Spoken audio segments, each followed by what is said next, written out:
बिस्मिल्लाहिर्रहमानिर्रहीम। जैसा कि आप सब हजरात के इल्म में है कि व्हाट्सएप पर नई अपडेट आने की वजह से ये बात सब पर वाज़े हो चुकी है कि अब आपके मोबाइल का और आपके वाईफाई से कनेक्टेड जितने भी लोग हैं उन सब का डेटा महफूज नहीं है और व्हाट्सएप पर जब चाहें आपका डेटा देख सकता है और व्हाट्सएप इस्तेमाल भी कर सकता है।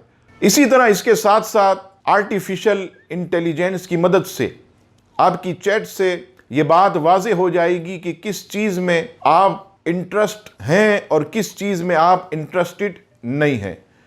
व्हाट्सएप की नई अपडेट हरकत में आते ही तुर्की के आईटी एक्सपर्ट हरकत में आ गए और उन्होंने उम्मत मुस्लिमा के भले के बारे में सोचते हुए एक ज़बरदस्त ऐप बनाई जिसमें व्हाट्सएप की तरह सारे ऑप्शंस मौजूद हैं।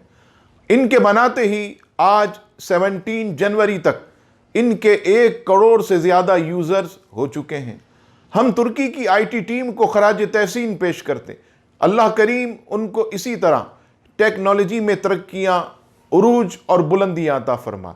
और मैं पूरी दुनिया के मुसलमान जो कि अपना वक्त ज़ाया करते हैं फजूलियात में, मोबाइल पर गेमें खेलते हुए, खुदारा तुर्की के इन नौजवानों से आप सबक हासिल करते हुए टेक्नोलॉजी की तरफ बढ़ें। हम कब तक यहूद व नसारा के मोहताज बनेंगे, हम कब तक गैरों के मोहताज रहेंगे। आइए इस फील्ड में मुसलमानों के भले के लिए टेक्नोलॉजी और इसमें जिद्दत पैदा करने के लिए मैदान में आइए। अल्लाह तबारक व तआला इस्लाम को और मुसलमानों को उरूज और बुलंदी अता फरमाए। आमीन सुम्मा आमीन।